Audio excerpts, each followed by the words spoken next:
Ndakwifuriza kumererwa neza nshuti ukurikiye ikiganiro ku buzima bw'imyororokere na Radio Rwanda.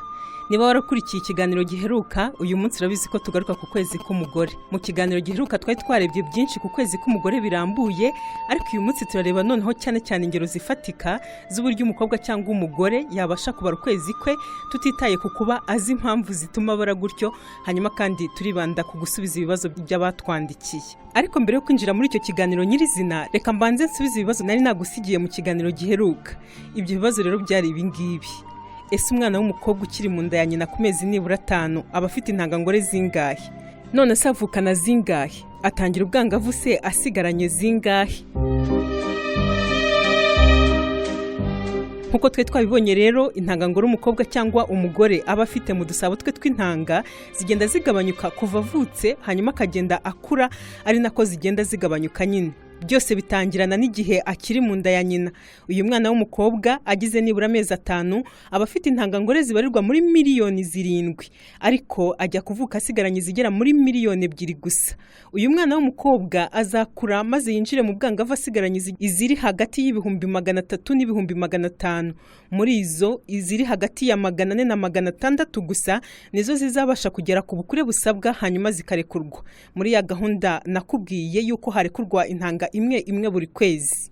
Uyu mwana w'umukobwa azakura maze nagera ku myaka hagati ya 45 na 50, yaba yararushinze cyangwa atarigeze arushinga, yarabyaye cyangwa atarigeze abyara, za ntangangore ze zizashira muri iyo myaka, cyangwa niziba zari zitaranashira zipfe, kuko imyanya myibarukiro ye izaba nta misemburo ihagije ituma zikura zikarekurwa ikivubura.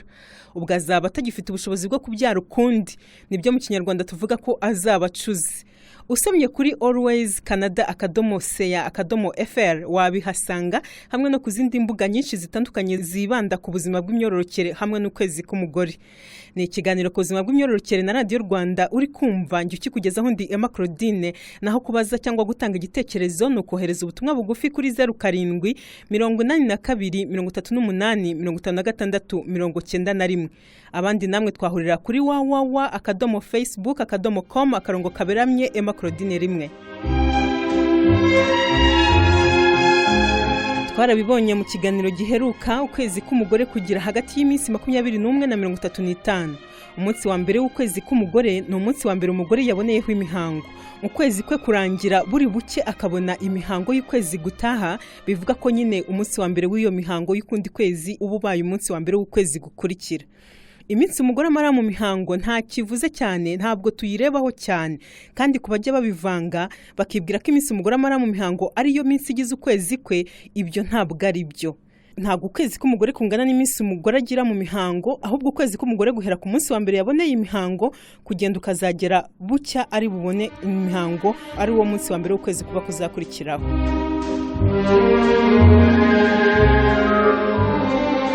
Mbere yo kukwereka formule wakoresha ngo bari ukwezi k'umugore mu buryo bworoshye, reka nkwibutse ko ukwezi k'umugore gushobora guhinduka bitewe n'ibintu bitandukanye. Ukwezi k'umugore gushobora guhindurwa n'urugendo umugore yakoze, akava nk'ahantu hakonja akimukira hashyushye. Aha tunabivuga ku bakobwa biga nko mu mashuri babayo muri internat cyangwa se muri boarding school. Iyo bavuye iwabo bakajya ku ishuri, kandi ugasanga ishuri aho riri ntihagira ikirere kimwe n'iwabo, nabwo ukwezi kwabo gushobora guhinduka. Ukwezi k'umugore gushobora guhindurwa n'imirire y'umuntu, ndetse iyo utarya indyo yuzuye ushobora kutabona imihango. Guhindura imirire bishobora kugira ingaruka ku minsi igize ukwezi kwawe cyangwa se n'iminsi umara mu mihango. Nanone ikindi cya gatatu nuko uburyo wiyumva nk'umugore cyangwa umukobwa nabyo bishobora guhindura ukwezi kwawe. Urugero, niba uri mu bihe byo kwishima cyane cyangwa se mu bihe by'umubabaro mwinshi, nabyo bishobora gutuma ukwezi kwawe guhinduka. Izi ni ingero nkeya mu bintu bishobora gutuma ukwezi k'umugore guhindagurika. Ni nayo mpamvu kumenya kubara ukwezi kwawe bitaguha uburenganzira bwo gukora imibonano mpuzabitsina idakingiye. Ukwezi kwawe kuramutse kwahindutse utabizi, wasama kandi utifuzaga gutwara inda utabiteganyije. Kandi nanone naho utanasama ushobora kwandura izindi ndwara zandurira mu mibonano mpuzabitsina zirimo na sida. Kumenya ukwezi kwawe ariko ni ukwimenya, kandi kumenya ukwezi kwawe bishobora kugufasha kumenya ko ufite ikibazo cyangwa ko utagifite, ukaba wakwegera muganga bibaye ngombwa. Kumenya ukwezi kwawe nanone, cyane niba uri umugore, bigufasha kumenya igihe ushobora gusamiramo. Ngaho noneho reka twige kubara ukwezi k'umugore mu buryo bworoshye cyane.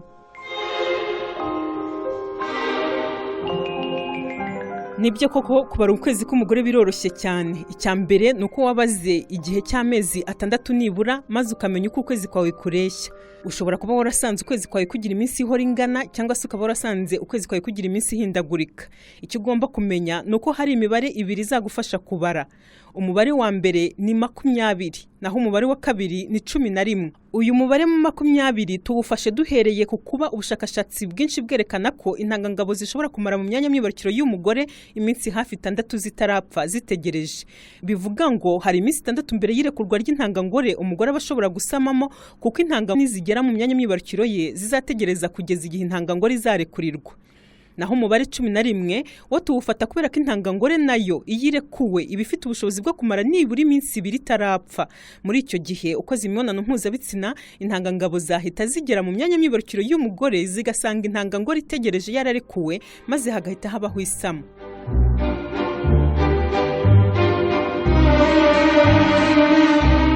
Noneho rero tujye mu mibare ifatika. Dutanga urugero, tuvuge ko wabaze igihe cy'amezi 6, maze ugasanga buri gihe ukwezi kwawe kugira iminsi 28 itagihinduka.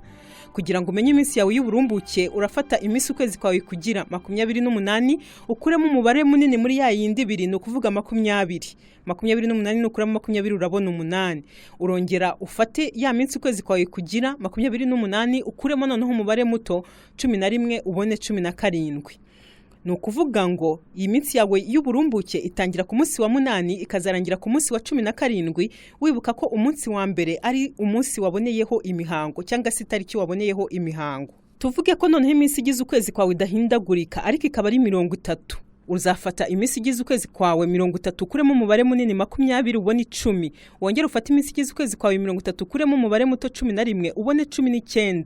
Bivuga ngo iminsi y'uburumbuke yawe itangira ku munsi wa 10 ikarangira ku munsi wa 19.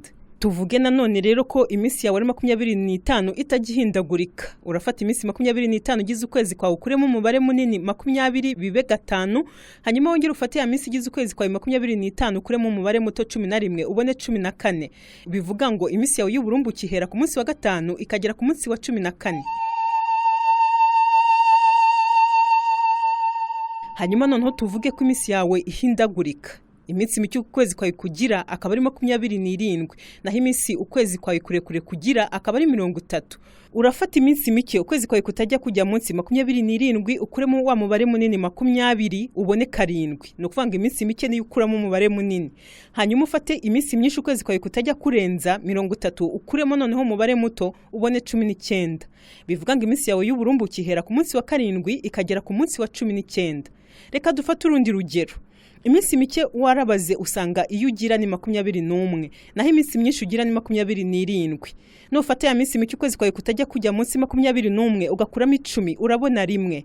Wongera ufate iminsi 27 ukwezi kwawe kutajya kujya hejuru, ukuremo 11 ubone 16. Bivuga ngo iminsi yawe y'uburumbuke itangira ku munsi wa mbere ikagera ku munsi wa 16. Bisobanuye iki mu yandi magambo? Bivuga ko kuva ubonye imihango ku munsi wa mbere waboneyeho imihango, kuko ugira ukwezi kugufi cyane, ugomba kwirinda imibonano mpuzabitsina idakingiye niba udashaka gusama. Hanyuma ukamenya ko guhera ku munsi wa 17 kugeza igihe uzongera kubonera imihango ari cyo gihe cyonyine ugira udashobora gusamamo. Ni ukuvuga ngo ukimara kuva mu mihango cyangwa se ukiyirimo, nta gihe na kimwe gihari cyo kuvuga ngo ntiwasamamo.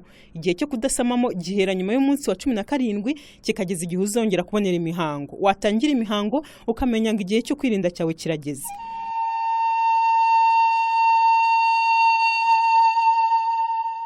Muri make rero kubara ukwezi biroroshye. Niba kudahinduka ufata iminsi kugira ugakuramo 20, ukongera ugafata ya minsi kugira ugakuramo 11. Iminsi ubonye ukamenya ko hagati yayo ariyo minsi yawe y'uburumbuke. Icyo ugomba kwibuka nuko ugomba kubanza gukuramo iminsi myinshi 20 ukabona gukuramo iminsi mike 11. Ariko niba ukwezi kwawe guhindagurika, ufata iminsi mike kugira ugakuramo 20, ukongera ugafata iminsi myinshi kugira ugakuramo 11, maze iminsi ubonye hagati aho ukamenya ko ariyo minsi y'uburumbuke. Biroroshye, sibyo se?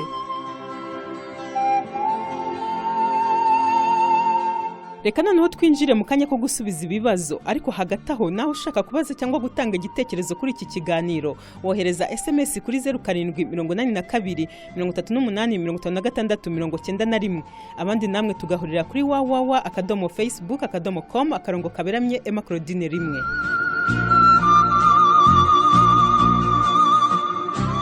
Ikibazo cya mbere ni watubajije ngo se ko muvuga ngo umugore ajya mu mihango ingumba ijya mu mihango. Reka nkubwire yuko nubwo tuvuga ko umugore ajya mu mihango niko byakagombye kugenda, ariko ntabwo bivuga yuko abagore bose babona imihango. Hari abagore batajya babona imihango, hari umukobwa ushobora gutegereza akarinda arenga ubwangavu atarigeze abona imihango na rimwe kandi ntazigera abona imihango mu buzima bwe. Ni impamvu zitandukanye zibitera, ariko reka nkubwire ko ingumba cyangwa se abagore bose batabyara ntago ari uko baba batajya mu mihango. Hari impamvu zindi zishobora gutera kuba umugore atabona urubyaro nyamara ajya mu mihango. Ubwo rero icyo nakubwira nuko hari abagore b'ingumba no kuvuga ngo batabyara ariko bajya mu mihango, hakaba n'abandi bagore b'ingumba no kuvuga batabyara ariko batigeze babona imihango na rimwe mu buzima bwabo. Hanyuma ikibazo cya kabiri kirabaza ngo mbashimiye inyigisho mutanze muri iki kiganiro. None se umugore ugira ukwezi kw'iminsi 21 mutanzeho urugero nasama bivuga ko umwana azamara mu nda ya nyina iminsi 21 gukuba 9? Oya, ntabwo ukwezi k'umugore niba kungana n'iminsi 21 cyangwa se 25 cyangwa 35 ntabwo bivuga yuko umugore natwita umwana azamara amezi 9 angana n'uko ukwezi k'umugore kungana. Ukwezi k'umugore uko kungana n'igihe umugore amara atwite ntaho bihuriye.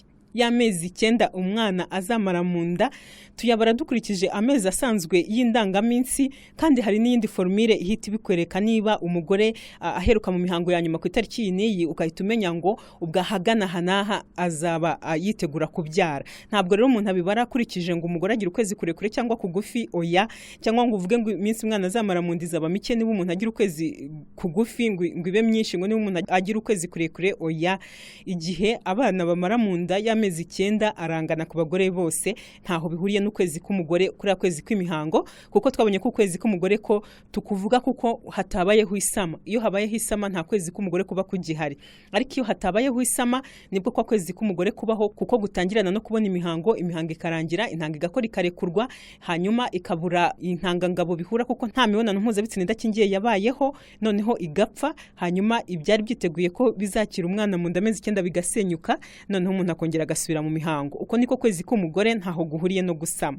Uyati ese kunywa amaminwa ngo bituma iminsi umuntu yamaraga mu mihango igabanyuka? Naba nkubeshye rwose, ntabwo nzi ko hari ibintu runaka ushobora kunywa cyangwa se kurya bigatuma iminsi wamaraga mu mihango igabanyuka. Oya rwose, ndibaza ko atari byo. Uyati mfite imyaka 26 y'amavuko, ikibazo mfite nuko nta dusabo tw'intangangira, none nagira ngo umfashe umbwire niba hari umuti nabona, na cyane ko nkurikije ikiganiro watanze watubwiraga ko umuntu utagira udusabo tw'intanga atabyara. Reka nkubwire ngo niba koko nta dusabo tw'intanga ufite wikorakora kumva hari ibihuhwe gusa, ukwiriye kujya kwa muganga byihuse, nubwo biba bigoranye kuko wamaze gukura.